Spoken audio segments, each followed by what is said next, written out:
Well, I have that it is 9 o'clock. In an effort to respect your time, I'm going to go ahead and get started. And this is just basically a pilot run for us to get feedback, particularly me and Dr. Bell and Reverend Bass and others, to get feedback to see if this platform is really conducive for what IDR here at Winston-Salem wants to do. And then hopefully when it's time for us to run the extended webinar, we will have the foundation already set. Well, my name is Melinda Livas. I am the Distance Services Librarian at CGO Kelly Library here at Winston-Salem State University. And I was asked by Dr. Bell to help to come and join the team and to help with this process. And also, so I'd like to definitely just thank Dr. Bell and Reverend Bass and Dr. Powell for considering me and asking me to come in and work with this endeavor. So before we get into introductions, I did just want to say welcome to the pilot test, Institute for Dismantling Racism, and for the Social Determinants of Health webinar. And the tool I'm using is a Prezi. So I would like for you, before I do that, let's take a look. If you would take a look at the chat box, there are a couple of links that I have placed in the chat box, and I'd like for you first to take a look. As you can see, it says a Google Docs link. I'm hoping that you all are at a computer or some type of tablet. I hope if you would mind just selecting that link. What this is, I'm going to use Google Docs as a tool for us to share feedback, and I'm going to get you to participate and share your thoughts using the Google document. So one thing I love about Google is saves in real time, and you can see the results in real time.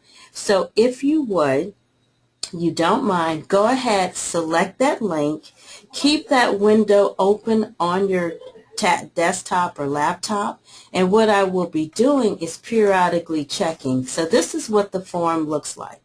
And as we go through the webinar, I am actually going to get you to add your comments to this form, and we're going to just share information. I'm going to be toggling back and forth. So if you are able to select this link, and I have it over here in the chat box, and you'll see that it says Google Docs link. Click that link, join the session, and I would like for you to actually write your comments on the Blackboard link, on the Google Drive link. And this is one way where we can share information so everybody can see it in real time. So now question, does everyone see the link that I'm referring to? It's in No. Okay, so if you look in your chat box, let me turn this off. Let me shut this down. If you look in your chat box, you should see a system on the web for the GoToMeeting where it has a link where you type in. If you look right above the box where you chat, I'm going to scroll, and if you may have to scroll, and if you scroll, you should see a link in the chat box. I think I'm not even sure what the chat box is, and I don't see a place to type into. Okay, so you don't see any place to type into. Okay, all right, so let me do this because I really would like for you to share information. All right, so what I will do, this Google Drive document. Now you can see the Google Drive document, correct? I believe so, yes. Okay, so I have morning session Google Drive document. Okay, so if you can see the Google Drive document, let me show you where I'm just going to go ahead and type in this links because I really would like for you to add your feedback to the link. Anyone else? Does anyone else see the link, or all of you are not able to see the link in the chat box? I can't see the link. This is LaShawn Huntley. I can't see the link at all. So. Okay, so you can't. Okay, no problem. So you all are not seeing the chat box, period. Right. Okay, all right. Well, I see the chat box. I just don't see a link. All right, so in the chat box, Mr. Huntley, do you see a dial where you can actually scroll up and down? Yes, I do. Okay, so go ahead and scroll down and look for, in your chat box, it'll say Google Docs link. And if you see that link, select that link. Yeah, I still don't see it Okay. unless I'm looking at. I see the chat box. Maybe the chat. I still don't see that link. Okay, that is not a problem. All right, well, that is something, that's why I love doing pilot tests, so that's something that I'm definitely going to have to take a look at. So let's get back here. Okay, so let me do this. All right, so in the webinar, these are a couple of objectives that I'd like for us to cover. We're going to talk about what IDR's mission is, review IDR's vision, review health disparities, what it is, what it means, review social determinants, and of course talk about organizations that address health disparities.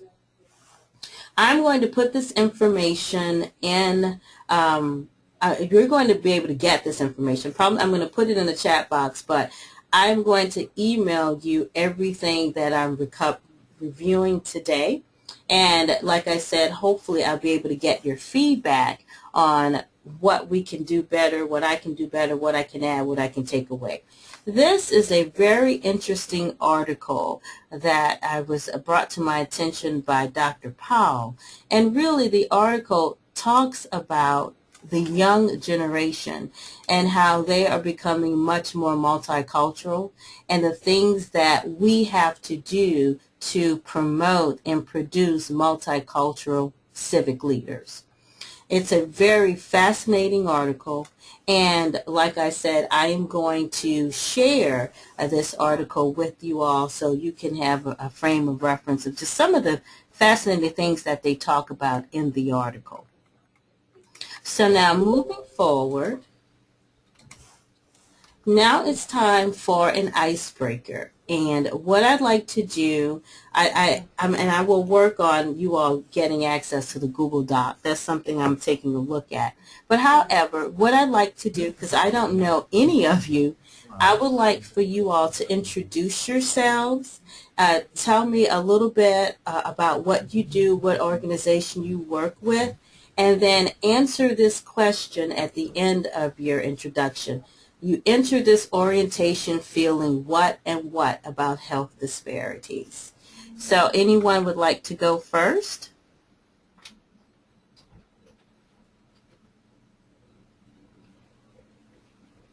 No one would like to go first? I'll go ahead. Okay. I'll go. Oh. Go ahead. My name is Liz Castillo, and I'm out in Asheville, North Carolina. I'm a physician and a cultural anthropologist, and I'm a great supporter of this work. I've had the blessing of being involved and working with IDR in the past, and hopefully in the future as well.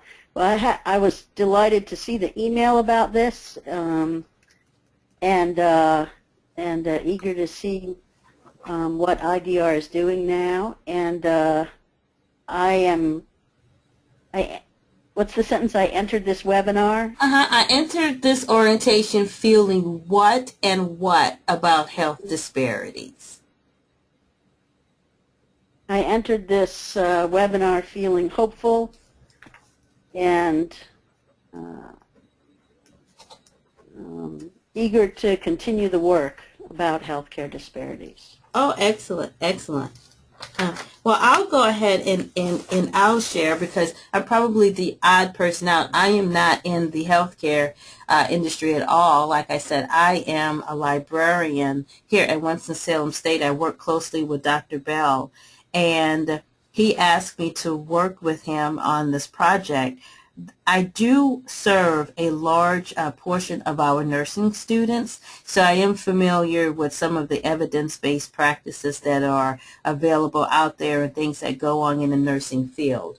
And so when I take a look at this question, as I was doing the research for this webinar, I entered this orientation or webinar feeling a little apprehensive because this is not my area of expertise. I mean, I know anything related to libraries, how the library operate, our vendors, e-books, e-readers, lots of technology. I use a lot of technology. So this is a really interesting learning opportunity for me because I don't deal with healthcare issues on a day-to-day basis. The only time I even venture in dealing with healthcare issues would be when I'm actually facilitating a research instruction class for my nursing students, and I learn so much from them. So I feel very apprehensive, but I am very hopeful that I can learn a lot and then in turn be able to share more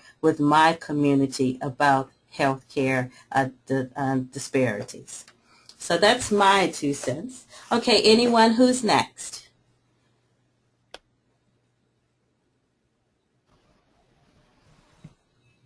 Mr. Huntley, would you like to go next? I guess so. Okay. My name is LaShawn Huntley, CEO of Southside United Health Center, only federal qualified health center in Forsyth County. I entered this orientation feeling, I guess, optimistic. Okay. And I guess determined about the health disparities, and as far as being determined in reference to how can we as an organization assist in addressing some health disparities here in Forsyth County. Okay, thank you. Okay, anyone else? Who else would like to share, give us a little bit of information about your background and what you do, and then perhaps your feeling about joining or attending this webinar? Is it Melinda? Yes, go ahead. Okay, this is Tanya McDaniel. I'm the executive administrator to Mr. LaShawn Huntley, who's dragged me into this. No, I'm kidding. I am somewhat, I've entered this orientation feeling a little pressured. However, I am confident about health disparities and what Southside can offer our community. Oh, excellent. Okay, excellent. Okay, and then I see, oh, go ahead. I'm done, I'm kidding. Oh, okay, no problem. Okay, and then I see we have a Mr. Frank. Frank, can you hear me at all?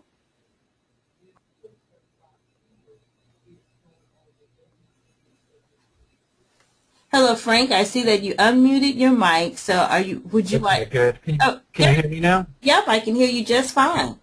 Great, thank you. Apologize for not muting it early when I first got on. Oh, no, that's fine. So my name is Frank Casablanco. I'm Director of Continuing Education at MAHEC, which is the Mountain Area Health Education Center. And I basically entered this webinar because I'm just very excited and curious about your presentation, and I definitely share that hopeful idea, that hopeful concept that's been expressed, because this is something that I've been personally just focused on for the last few years, and I think it's something that's very, very needed in all of our communities. So thank you for doing this. Oh, awesome. Thank you. Let's see.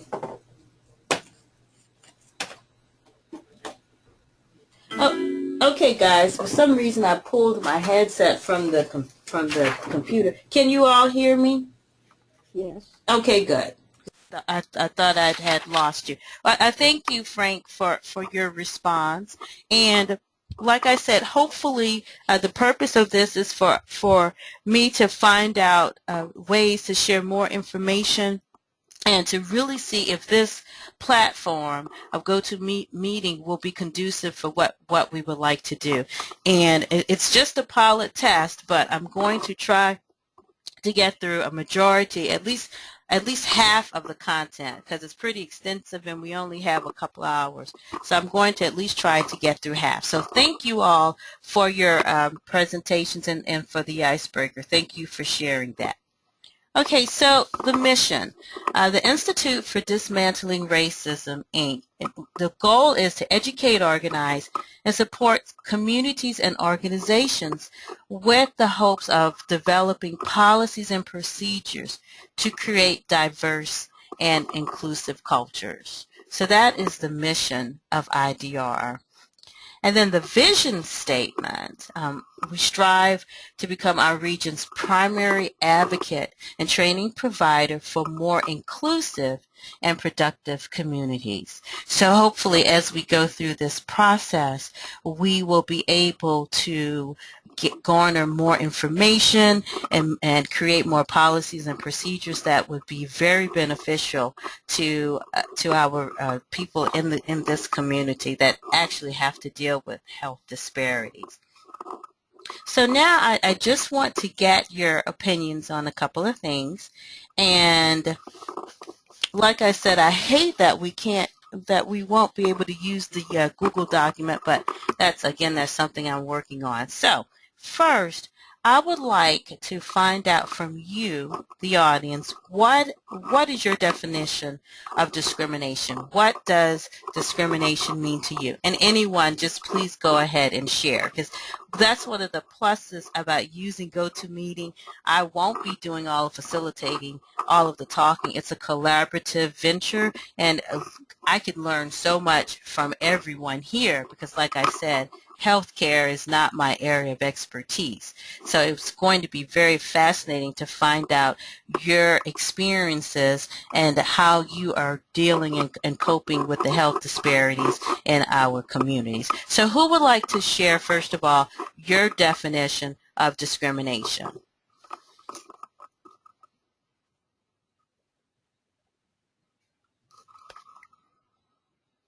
And anyone anyone would just like to share, what is your definition of discrimination?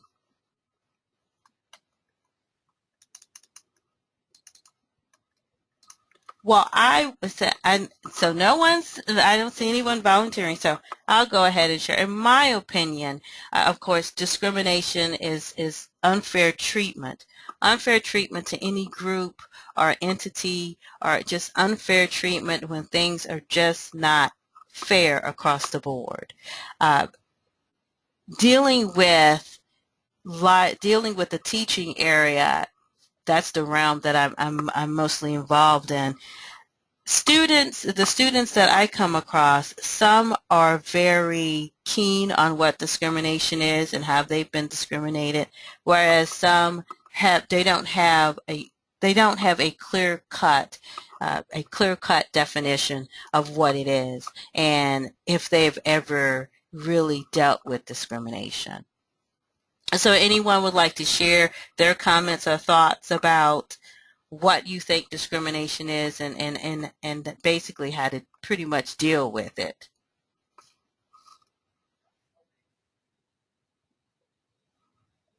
All right, go ahead. No, I was just saying I would agree with what you said is unfair treatment toward anyone, any group, and I'm pretty sure we've all experienced some type of discrimination on some level.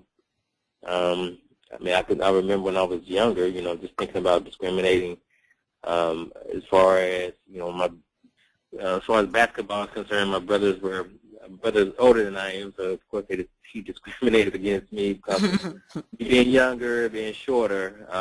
So like I said, discrimination is just unfair treatment to anyone, and I think we've all experienced that. So. Absolutely. Absolutely. Thank you for sharing. Anyone else would like to share?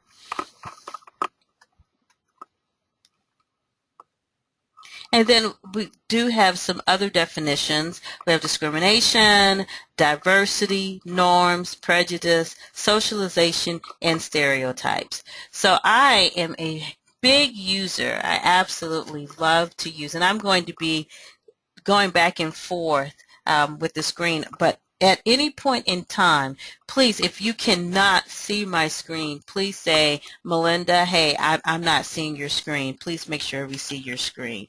All right, so let's just take a look. I use reference.com quite a bit, and I am just going to type in a couple of things.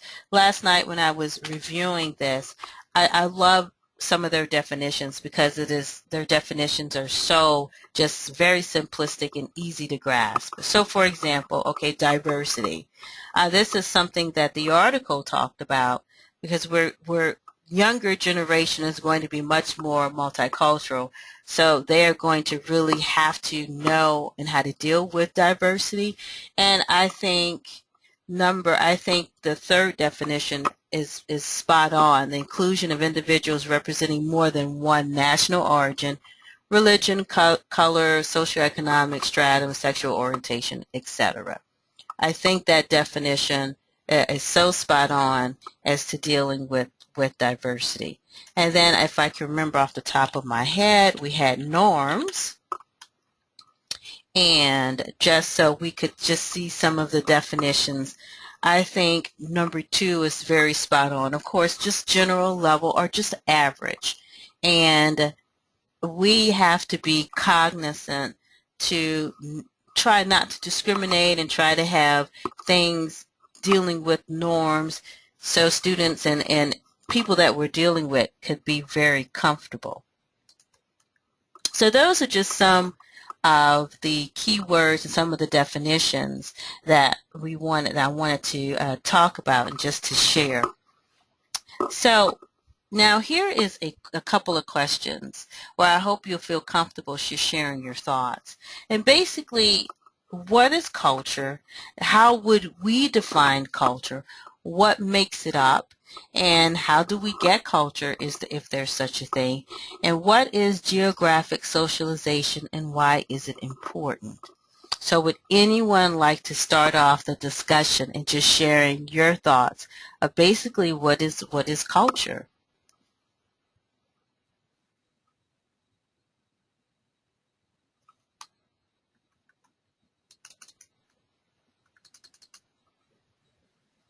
Culture, I guess, consists of dress, language.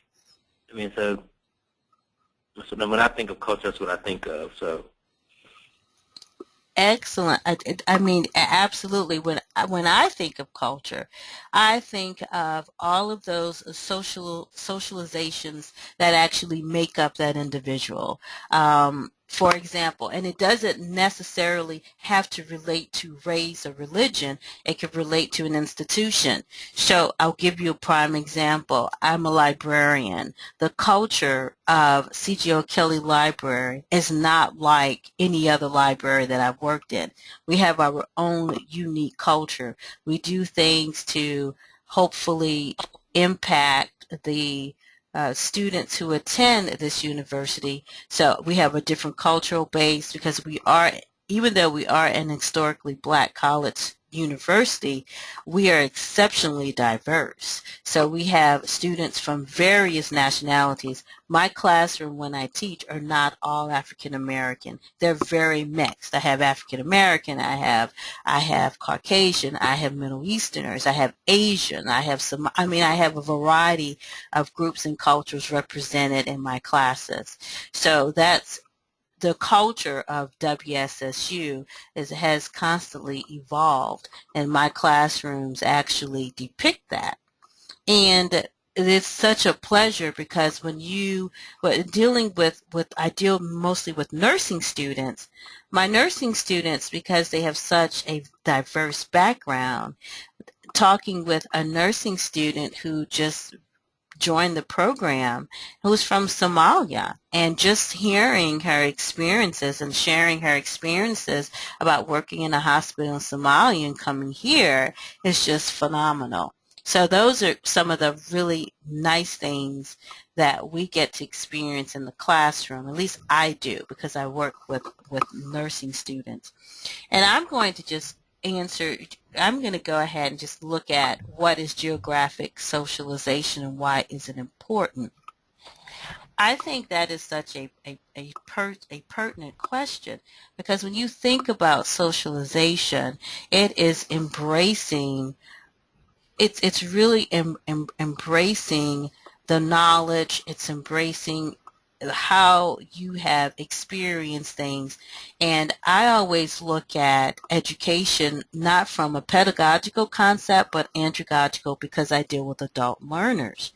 And adult learners have so much rich experiences to share. So when you think about geographically, how you are socialized geographically and how you have to be receptive to receiving information from other individuals who have been socialized geographically differently from you are. I mean, we could just look at regions.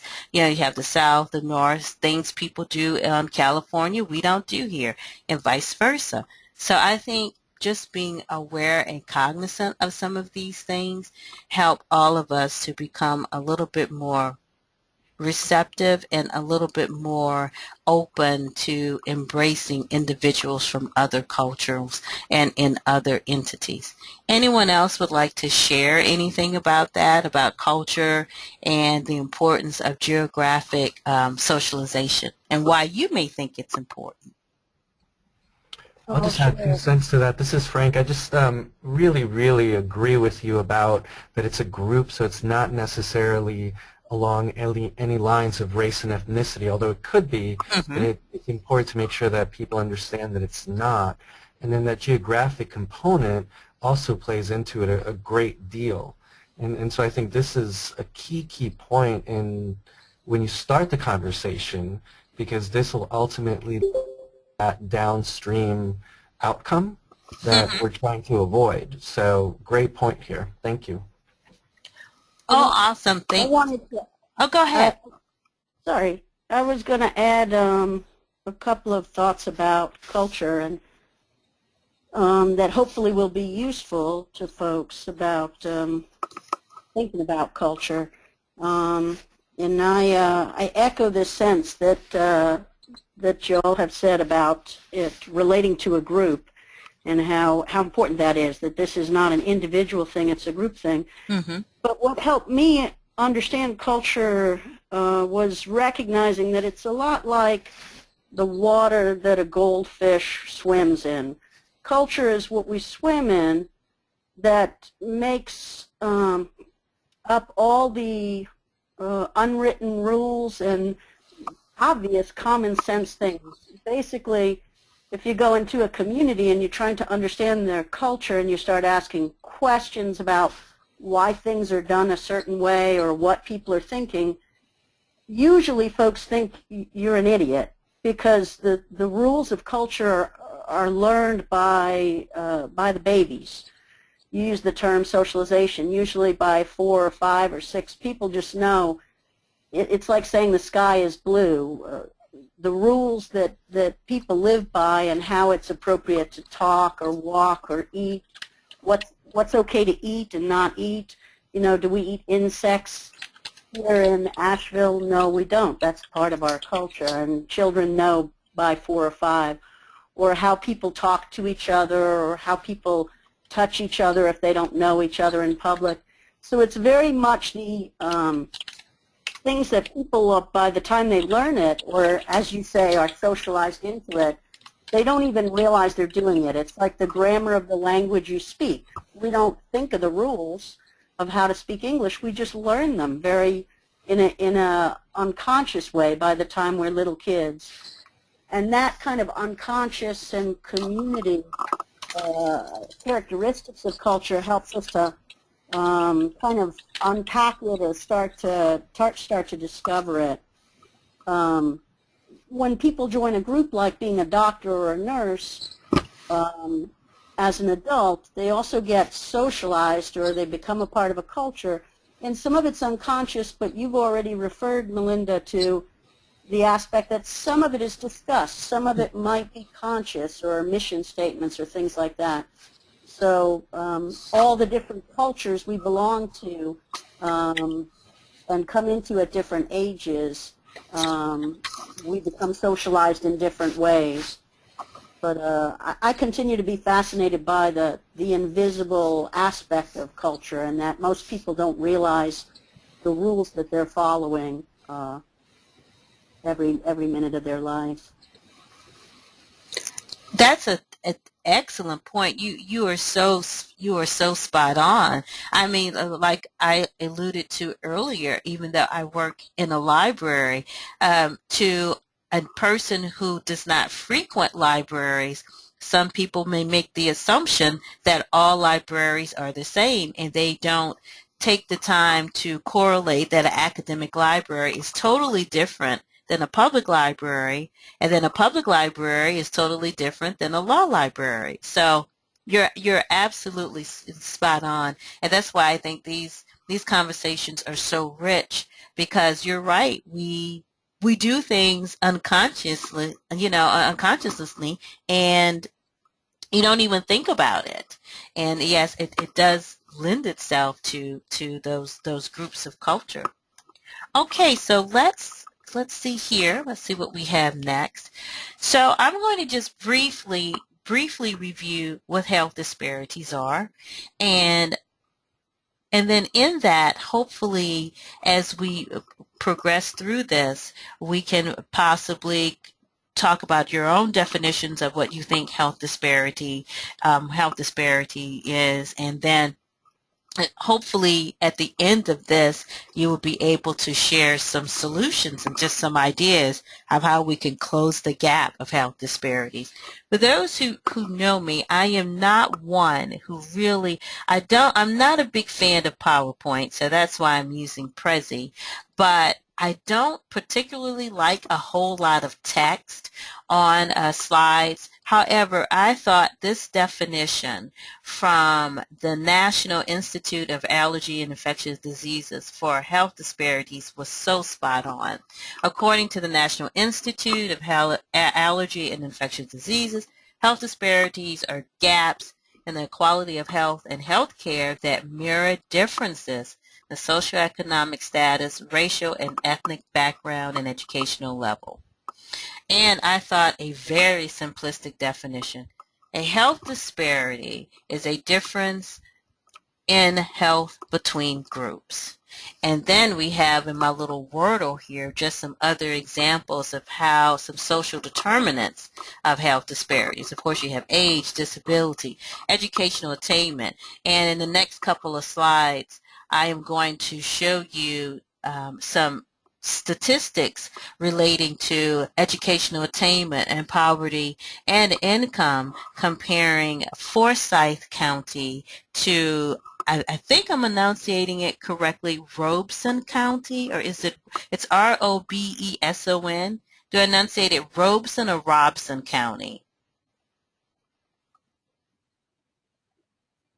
I think it's Robeson County, but when I'm going to show you that in a couple of minutes. Okay, so some social determinants of health. What are social determinants of health? Social determinants of health are conditions in which people are born, you grow, live, work, and age. And this is an excellent definition that I got from, and let me just type it in. For whatever reason, I don't know why that link does not want to cooperate. Let's just go to World Health. I got that definition from this excellent organization, World Health Organization. And while I was looking at pulling resources, let me slide this over here. While I was looking at pulling resources for this pilot, I thought this website provided some really in-depth information about health disparities globally. And that's why I think this is such a really excellent database or website to use when you want just some statistical data about health disparities from a global perspective.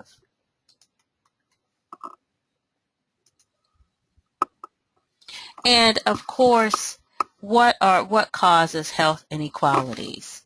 You have so many triggers that individuals have to deal with when you're referring to health equalities. Of course, you have food production, education, your working environment, and then when you get into unemployment, healthcare services, just having accessibility to healthcare services, I know for some individuals can be a challenge. And then your other constitutional factors, your age, whether you're male or female, some of those things I know can definitely impact and lend itself to, unfortunately, social disparities. So this is the data that I wanted to share with you, and I'm going to see if I can try to fix it so you can really see it. Let me see if this will work. Okay. So as I was looking at pulling some information about the various counties, I thought this was really striking. So if you take a look at, and this is education, we're going to take a look at educational attainment for Forsyth versus Robeson County. And I'm not sure if I'm enunciating that right, but I'm going to say Robeson County. So if you take a look at the educational attainment, Forsyth County has 87% high school graduate or higher for educational attainment, and I just went with the basic. I did not do college, and even though if you were interested, we could definitely take a look at that if you wanted to do bachelor's and then postgraduate degrees. And then if you also take a look at Robeson County, theirs was 71.5%. That's a big difference from Forsyth to Robeson. And then if you move on, if we take a look at income, this was mind-boggling, but it of course it makes sense, especially dealing with the educational attainment factor. So for Forsyth County, you're looking at a median household income of $45,724, and the data is coming from the American Community Survey. And then when you take a look at Robeson County, the median household income, $29,806. That is a huge discrepancy. I mean, it's a huge difference. It's very shocking. That's a huge difference. And then if you also take a look at, I also pulled some stats dealing with the poverty. This was the stats that I thought were so. This one really hit home. I mean, because it's really a very large percentage here. So Forsyth, 18.6% are below the poverty level. 18.6.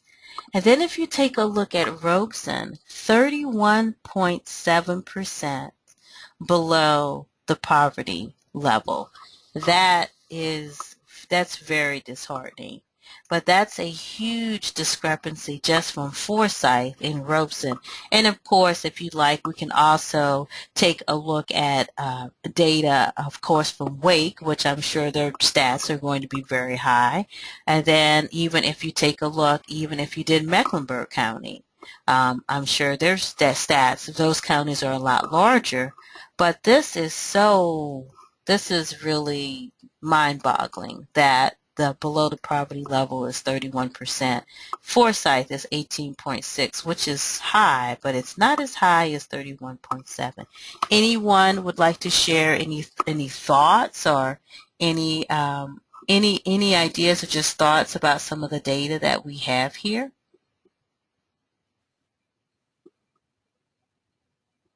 Okay, I was just checking. But I really thought that this was very striking to me. Okay, so some things, eliminating social determinants.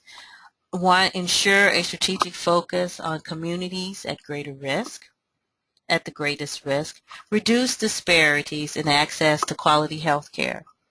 Increase the capacity of the prevention workforce to identify and address disparities. And support research to identify effective strategies to eliminate health. And I pulled this data from the U.S. Department of Health and Human Resources. But from your experiences, what what are some of the ideas that you may have as to how we could eliminate social determinants for health disparities? And anyone, feel free to share, particularly from your area of expertise and what you see. So from what you see in your communities, what ideas or what suggestions would you have, or something that you've even implemented to actually address social determinants?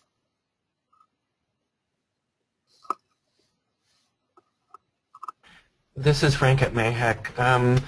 We've definitely been thinking a lot about this, about the concept of upstream medicine. We Oh, had Dr. Rishi Mishanda come and give a MLK award / presentation to a good number of the leaders here in the medical community, and it was pretty fascinating because he was one of the individuals that in the last few years has really made a difference in terms of physicians and healthcare leaders paying attention, because we're always so focused on the acute care. So if you have a heart attack, great, we can fix you. If you have diabetes, we'll give you medicines.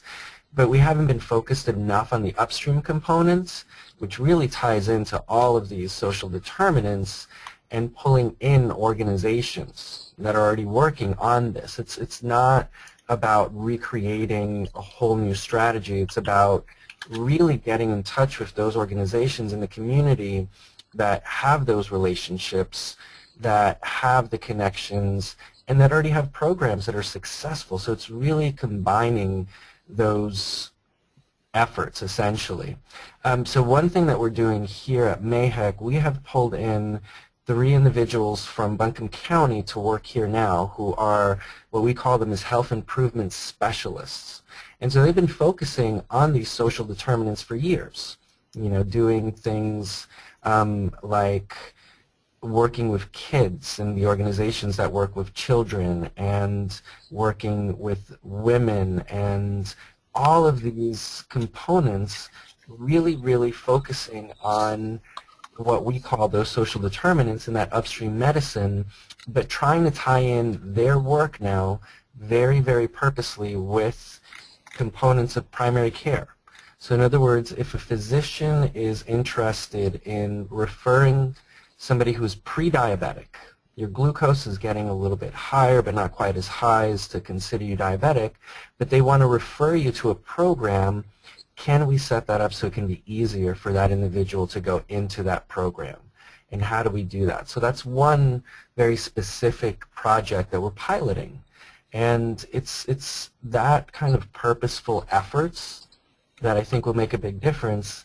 But the big part that's needed is that support, both financially and from just a leadership perspective, from these organizations that are both on the healthcare side of things, but also on the community side of things, and even pulling in the counties and other agencies like Health and Human Services.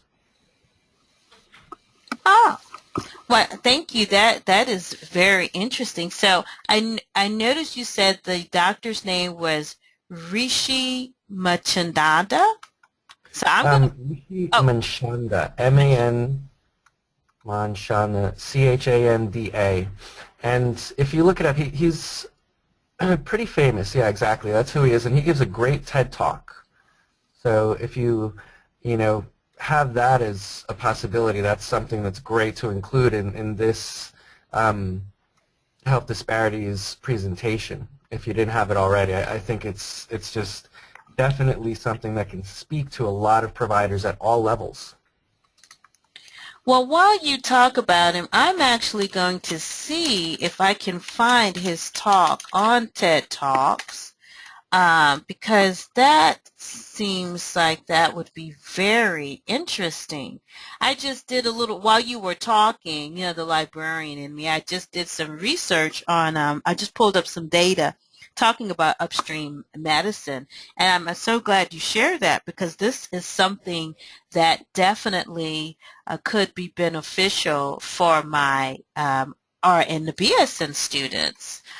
Anything that has to deal with getting the nurses to become more keenly aware of how to ask the pertinent questions to get to the answers as to what's ailing a patient. And am actually, I need to, let me do this. So while you all watch, let me find his name again, because I just forgot how to spell his name. So what I did a search upstream medicine, and it would help if I could type. Okay, so let's see upstream medicine, because I want to look for his name.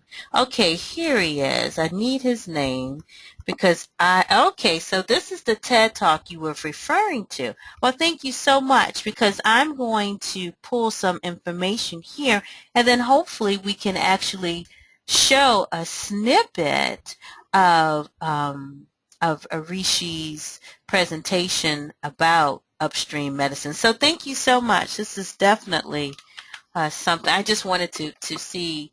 I think this video is pretty long, but I just wanted to see what he looked like and what the information was. So I'm going to put this in my chat box here so I can make sure I don't lose it. All right. So thank you so much for that. So let's get back here. Okay.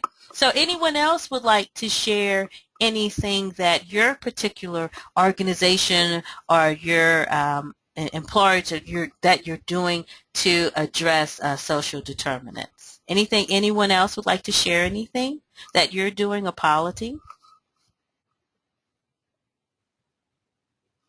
I think what Frank shared is so powerful because, as he said, there have been organizations, both sort of government as well as grassroots and non-government organizations, working on social determinants of health and oftentimes doing a terrific job. I mean, school lunch programs, or working on food deserts, working on exercise, working on community issues with depression and stress. But the concept of upstream medicine, which I feel privileged to be a part of Buncombe County where this is taking off, I think, in fruitful ways, brings the healthcare world into the world of working on social determinants. I mean, you could say that every program that's tried to improve the lives of people who are, marginalized or the have-nots in society are focusing on social determinants.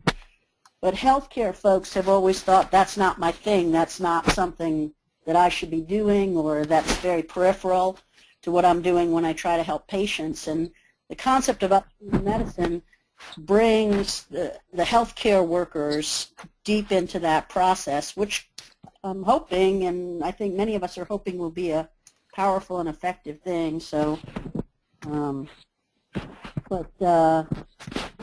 suspect, the work that IDR has done since its inception, the work that Crossroads did, all of that is working on the social determinants of health. I mean, anything that tries to deal with the inequities that are economic or have to do with power in society is working on this. But we just haven't necessarily realized it.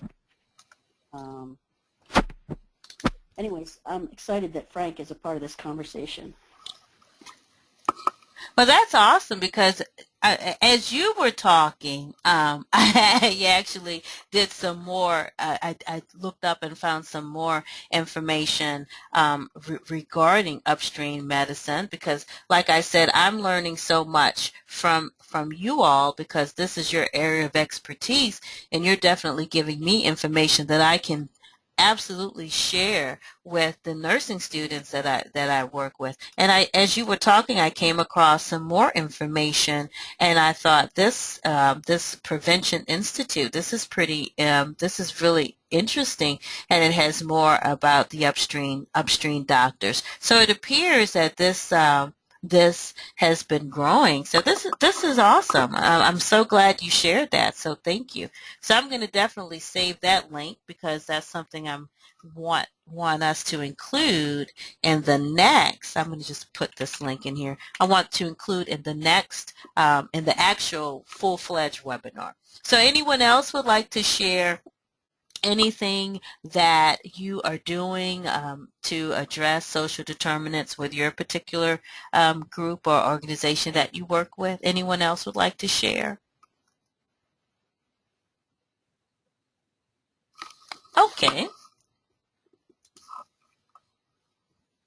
As I was doing my research, I'm going to pull this on the side and taking a look, I came across another article that I thought was really very interesting, and I'm going to share all of these links with you all. So don't worry. Everything that I'm pulling up, I am going to email this to you, and also too, the webinar is getting recorded, so I'll be able to go back and I'll be able to extract anything that I may have missed. And then if you would like a copy of the video, because it is a video, if you'd like a copy of the video, just let me know and I'll make sure I'll get it to you. But I came across this website from healthypeople.gov, and I'm always leery about various things you find on the web, and that's one of the things I tell my students. Just because, of course, it's on the web does not mean that it's excellent or that it's correct or accurate information. And I've trained them, at least I hope I've trained them to have such a critical eye when they're using research and searching for things, particularly on the internet.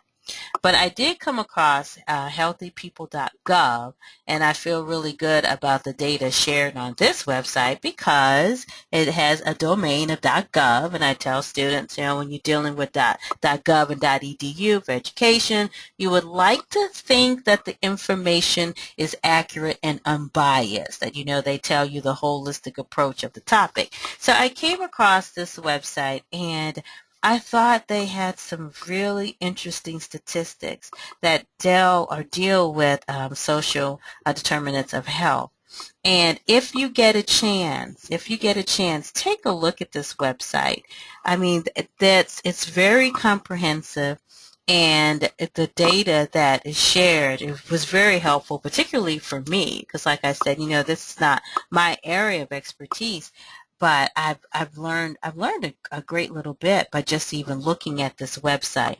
So I'm going to take this link, and of course I will put this in our chat box and email this to you so you can make sure you take a look at it.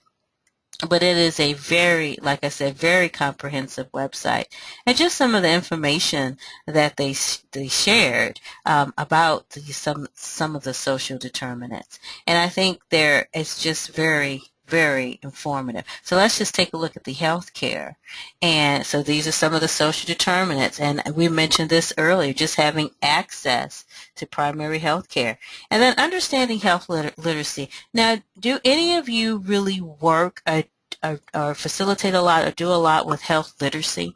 I'm just curious. Okay. And of course, we touched upon educational attainment. Remember how we looked at, we compared Forsyth to Robeson County, which is one of the poorest counties here in North Carolina. And of course, and they talk about high school graduation, and if you're going on to higher ed, and then childhood education development. So this website, I think it's a very, like I said, comprehensive website that talks about some of the the social determinants that individuals may encounter. Okay, so let's get back here. Okay, so we've kind of touched upon this a little bit, but anyone, would you like to add, what difference does place make in your community? Identify a health disparity, a common, very common health disparity. I know you all probably can list 1,000 of them that you pretty much deal with in your community. And then eventually we will take a look at the DHS examples, and that's pretty much what we have here, the DHS examples, to determine what combination of determinants might impact that disparity. So let's just take a look at number one. What difference does place make in your community? and when I say place, what I'm referring to is the entity or the organization where you work. Do you think that it is really strategically placed in your community? Do individuals have accessibility to it without any problems? Is it just strategically placed in your community?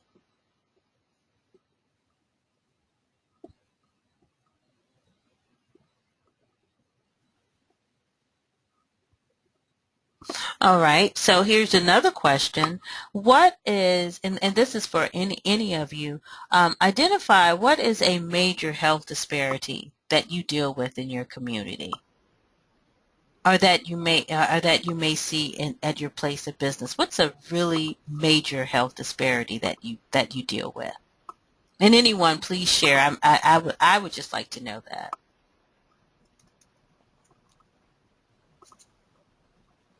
Melinda? Yes.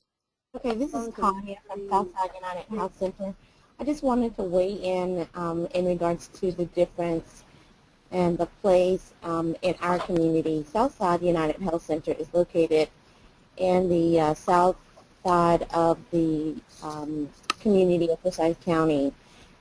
It's largely looked upon as, 10 years ago, it would be majority African American. However, now the scope of ethnicities has grown, and out of that, the Hispanic culture has emerged. So can I say that Southside, our location is strategic? Yes. And we have identified that one of the health disparities there is access. You know, for them having to have access, it's easier for them to be able to access health care from us rather than some of the other facilities because of, you know, them not having documents or being documented as citizens of the United States. Oh, okay. Oh, well, thank you so much for sharing that. That's very interesting. Okay, awesome. And I think Liz, you wanted to add something? Actually was eager to hear more about Southside, so I'm really appreciative of Tiffany for starting to share more about what sounds like a pretty amazing healthcare organization serving the community. I mean, in Buncombe County, and Frank may have more local statistics at his fingertips, my impression as a practicing physician here and as someone involved a bit with grassroots organizations in the community, my impression is that we're like most communities in the United States. We absolutely have healthcare disparities in our city and our county, and they are closely linked to social determinants of health, and not just access but health literacy and unintentional bias that patients and their families face when they come in to seek care, and how that shapes whether or not people feel welcome to come for care, or how easy it is to come in for care on a human level. You know, the health care organizations are trying to, you know, do a better job of reaching out. But I think the grassroots organizations have been working hard on this for even longer than the healthcare organizations have. I guess one thing we're doing in our community that I should share, just in case it's of interest to some of the folks in Forsyth County, is that we found a way to start to use community navigators. Some of the grassroots organizations like ABIPA, which is a grassroots organization working on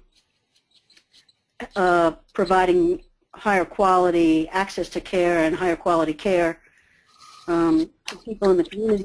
They've actually partnered with the county health department, and they have two navigators, two people who go door to door in the neighborhoods they've been assigned, and they just spend time with folks living in a certain neighborhood a neighborhood generally that's identified by zip code as having lack of access or having gaps in health outcomes and gaps in the quality of care that people living in that zip code can achieve or have achieved in the past.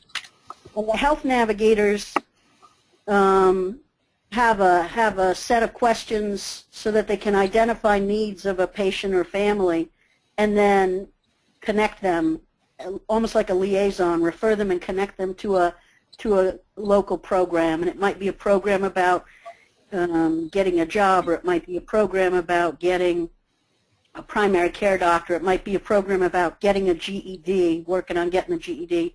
So they have this particular community navigation program.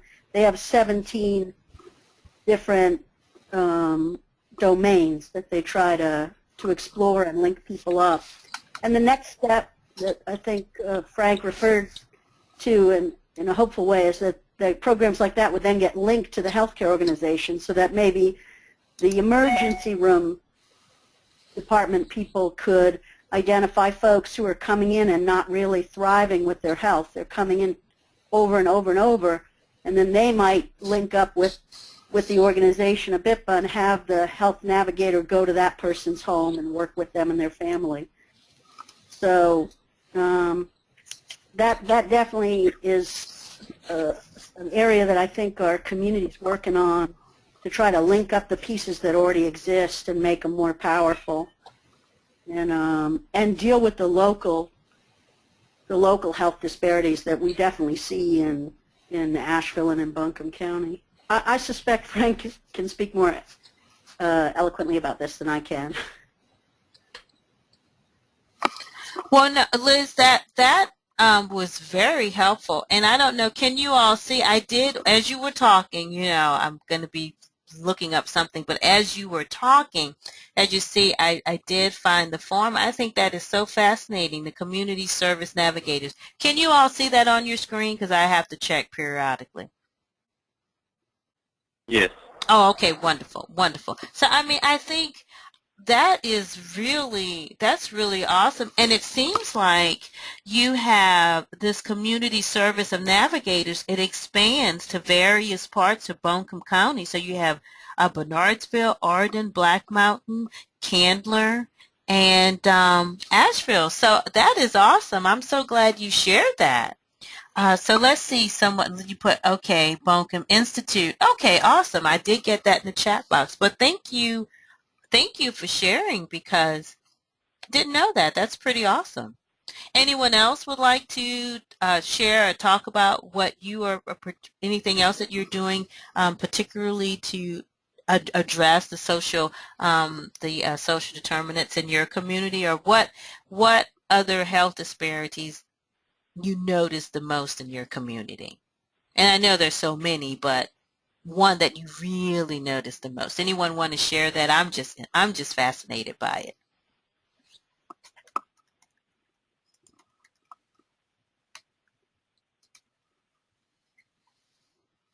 All right. Okay. Okay, so let's see here. I'm just going to review. So we did take a look at that. And these are just some of the references that I have used. And basically, like I said, remember, this was a pilot, and I just wanted to get some feedback from you as to some of the things that we did discuss, and then some of what I want to do at this point is get some feedback from you and find out what other areas would you like to see IDR focusing on moving forward. Because as I take this information that you shared from this pilot, I'm hoping that you would be able to attend, once we set a date, a larger webinar. And these are some of the things that we're looking at. If you can take a look, this is kind of like what's going to be a tentative schedule. So we'll have a morning session, and it's going to be virtual, just like we're doing now, pretty much all online. So people can do it at the comfort of their desk, at home, or whatever. We have an icebreaker, an opening statement, review some definitions like I kind of did earlier, exploring culture, and that's going to be about 20 minutes. And then I'm figuring out in my mind how I'm going to do this, but I would like to have a multicultural self-activity, and that's going to take about 20 minutes, but that is something that I would love to implement, and I know I can do it in an online environment. I just have to spend some time and work out some of the kinks. And then we'll have a morning break, and See True Colors is going to be a video that we're going to be watching, and then after you look at the video, then we'll go into lunch. And then we're going to review those videos, and individuals will be able to share feedback as to what you thought about the video, and then hopefully add in some of your perceptions, and then add in some things that inspired you about the video, or what would you like to change pertaining to that particular topic. And then we'll have an afternoon break, and then come up with some solutions for next steps for change, and then have a closing discussion, and then an evaluation. So that is what we are looking at moving forward, and it's going to be roughly about, we think initially it's going to be roughly about a half a day, but I don't think that's going to fly. So I'm really looking at roughly, I would say between 2.5 to maybe 3 to 4 hours at best. It just depends, of course, on how many people are able to log in, and how many people actually are really going to be engaged. So this was perfect for me. So you all don't know how thankful I am that you actually attended, because now I want to get some feedback from you as to what other things you would like for us to cover. So as you do that, I'm going to go to my Google Docs that I was hoping that we would all be able to type in. But this is one thing that I'm definitely going to work in. So I'm going to scroll down here. I'm going to type in some notes. Okay, so some suggestions moving forward remember this was a pilot, so moving forward for the actual webinar, what other things could we add that you would think would be very engaging? So I already have the information about the upstream medicine. That is just fascinating. So I'm definitely going to have some resources about that. So let me just type that in my little note tip. Definitely going to have something about upstream medicine, because that, like I said, that is really fascinating. Okay, what else would you all like to see covered or reviewed in the full-fledged webinar?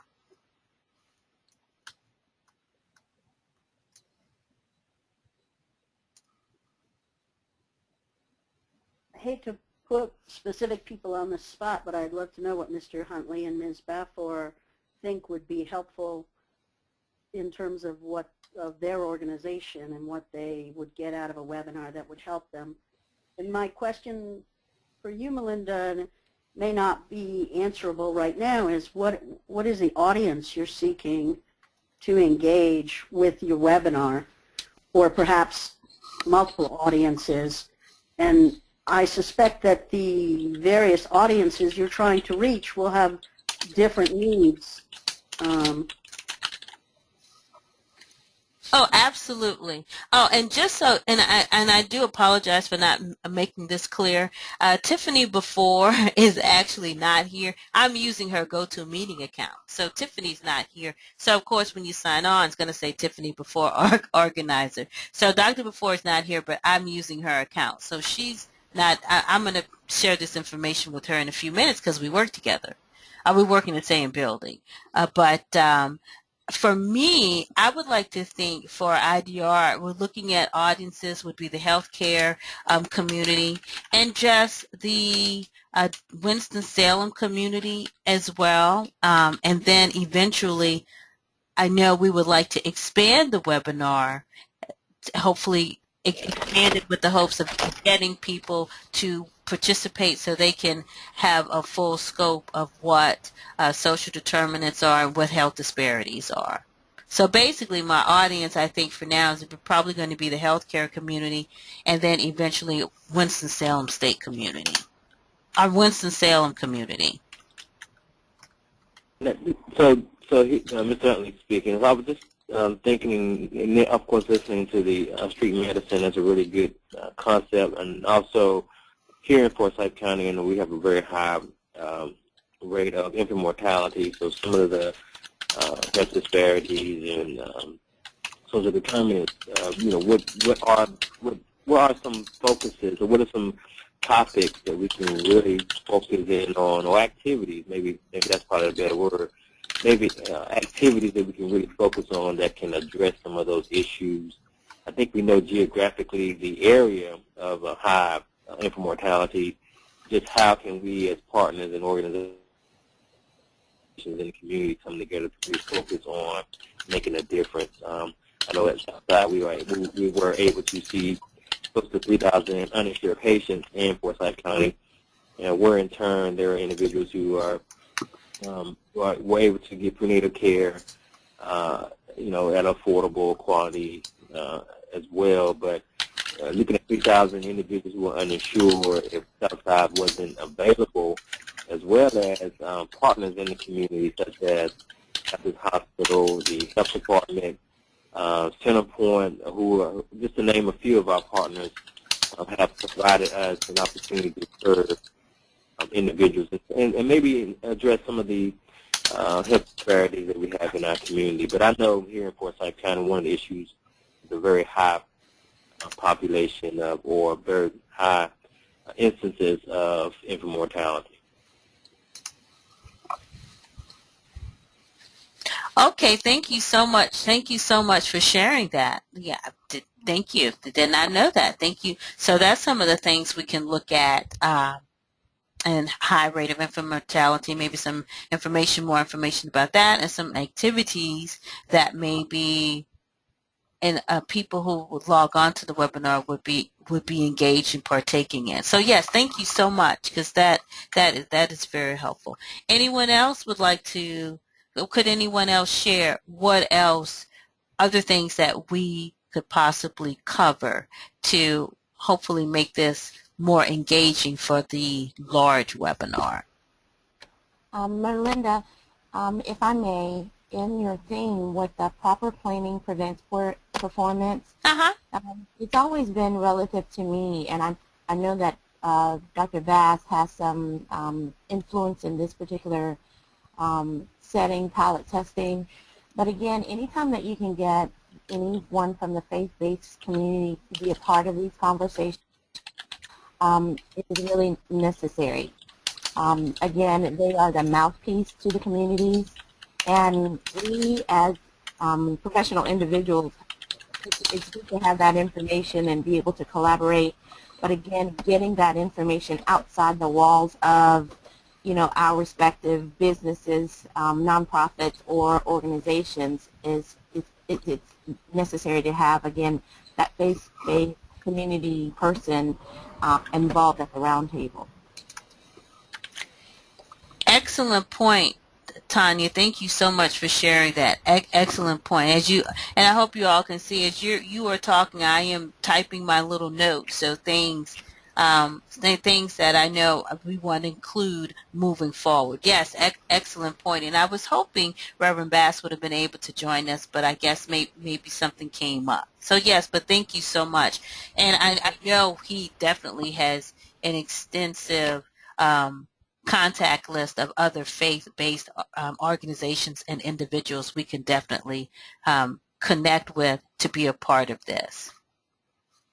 So guys, anything else, any other ideas, anything else you think we need to include that was missing from the presentation today?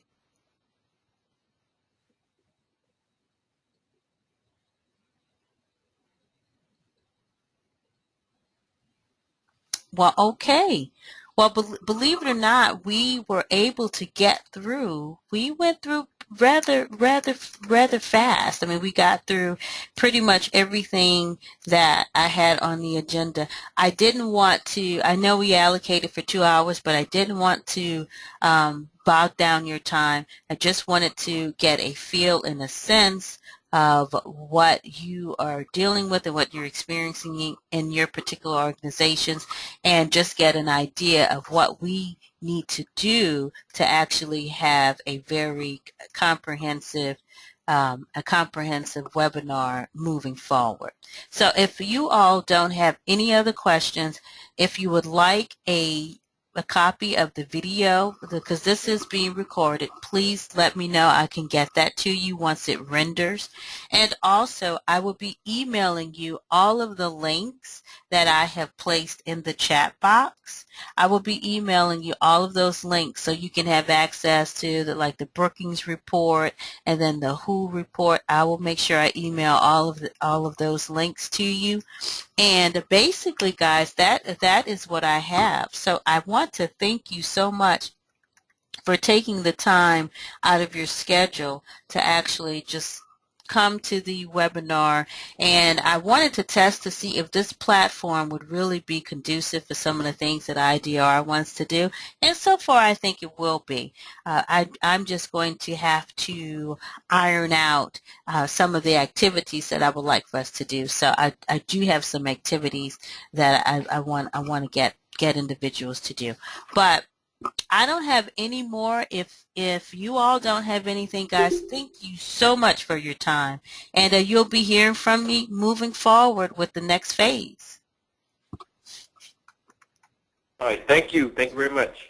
Thank you. Thank you for attending. You're welcome. Thank you. Welcome. All right. Bye-bye. Bye-bye. Thank you. Thank you.